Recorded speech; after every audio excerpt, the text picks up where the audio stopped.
क्योंकि आपके परिवार पे भी पिछले दिनों इंडियन एक्सप्रेस की एक रिपोर्ट के आधार पर करप्शन के चार्जेस लगे, तो उसके वजह से उसकी कोई चर्चा हुई क्या सर?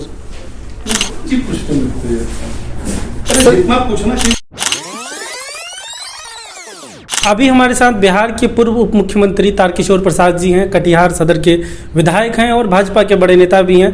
महागठबंधन में क्या कुछ हुआ एनडीए के अंदर, जो महागठबंधन की सरकार बिहार के अंदर बन गई, इस पर हम बात करेंगे। सर, क्या आप लोगों को इस चीज़ का बिल्कुल अंदाज़ा नहीं था कि नीतीश जी उधर जाने वाले? देखिए, हम सब तो भरोसे की राजनीति करते हैं और माननीय प्रधानमंत्री जी तो सबका साथ, सबका विश्वास, सबका विकास की अवधारणा पर केंद्र में वो शासन चला रहे हैं और हम लोग भी उसी पथ के राही हैं। लेकिन श्री नीतीश कुमार जी जिस प्रकार से वो गठबंधन बदलते रहते और स्वयं श्री लालू प्रसाद जी, तेजस्वी यादव जी और उनके दल के लोगों ने जिस प्रकार से एक दूसरे पर पूर्व के दिनों में छींटाकशी की है, टिप्पणियां की है, वो सारी टिप्पणियों को आप जब देखेंगे तो लगे आपको स्वयं समझ में आ जाएगा कि दोनों एक दूसरे पर किस निम्न स्तर की टिप्पणियां करते रहे हैं।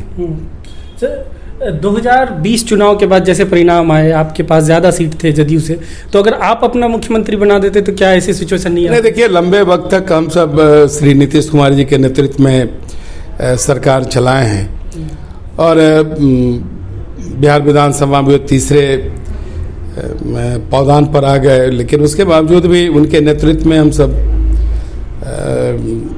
बिहार में चुनाव लड़ा और श्री नीतीश कुमार जी के, श्री नरेंद्र मोदी जी के नाम पर चुनाव लड़े हैं। तो स्वाभाविक है कि उनको एक बार नेता माना बिहार का, तो उनको पुनः मुख्यमंत्री की बागडोर सौंपी गई। लेकिन जिस प्रकार से उन्होंने भारतीय जनता पार्टी और एनडीए के साथ उन्होंने किया है, यह एक दुर्भाग्यपूर्ण है। आने वाले दिनों में बिहार की जनता इसका हिसाब लेगी।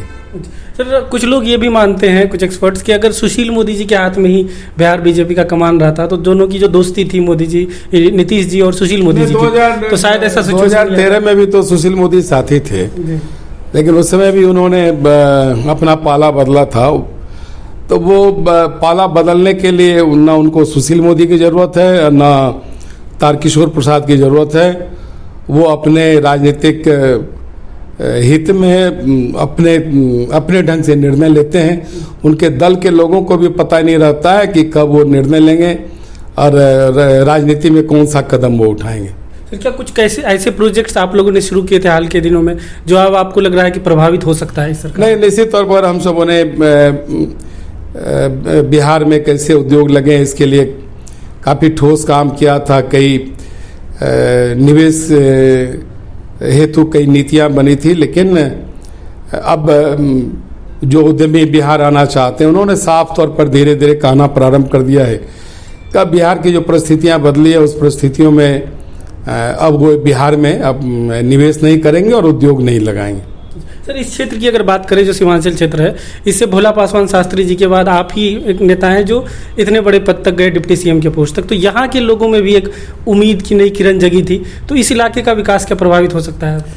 नहीं, देखिए, निश्चित तौर पर सरकार में रहने का एक अलग लाभ होता है, लेकिन विधायक के रूप में या जो दायित्व है उसके उस रूप में जो हमारा ये पूर्णिया प्रमंडल है या कटिहार विधानसभा क्षेत्र या कटिहार जिला, इसके विकास के लिए जो भी आवश्यक कदम उठाने होंगे हम उठाएंगे, चाहे वो सदन में उठाना हो, चाहे सड़क पर हमें आना हो। लेकिन यह हमारा कर्मभूमि है, यह जो पूर्वोत्तर बिहार है यह हमारी कर्मभूमि रही है। इसके विकास के लिए जो भी आवश्यक कदम हमें उठाने निश्चित तौर पर उठाएंगे। सर, सीमांचल विकास आयोग की बात करते हैं तेजस्वी यादव, आपको लगता है उससे कुछ स्थिति बदल सकती है? नहीं, देखिए, अभी तो अपनी स्थिति बदलने पर लगे हुए हैं। अब जब इधर की स्थिति बदलना होगा तो फिर हमारी जब सरकार आएगी तब स्थिति बदलेंगे हम सब। सर, लीडर ऑफ अपोजिशन अब जो है बीजेपी की तरफ से कौन होगा? क्योंकि बहुत दिनों के बाद एक अकेली पार्टी का विपक्ष, एमआईएम के एक विधायक अगर माइनस कर दे तो आप अकेली बीजेपी जो है विपक्ष में है, तो लीडर ऑफ अपोजिशन का बड़ा रोल रहेगा। तो आपका नाम ठीक है, विधायक दल के नेता हैं और फिर आने वाले दिनों में नेता प्रतिपक्ष के रूप में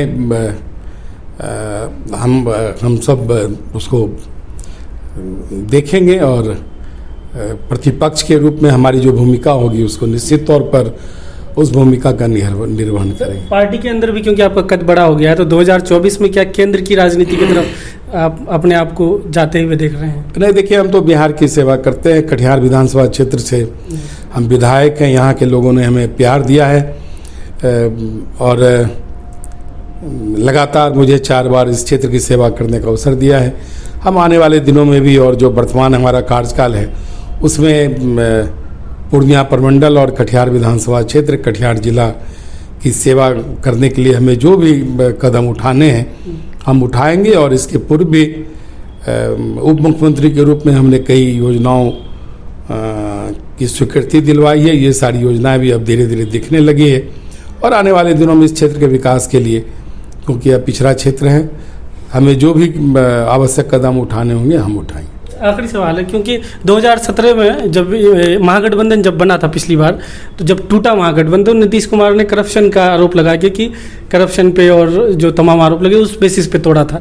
क्योंकि आपके परिवार पे भी पिछले दिनों इंडियन एक्सप्रेस की एक रिपोर्ट के आधार पर करप्शन के चार्जेस लगे, तो उसके वजह से उसकी कोई चर्चा हुई क्या सर?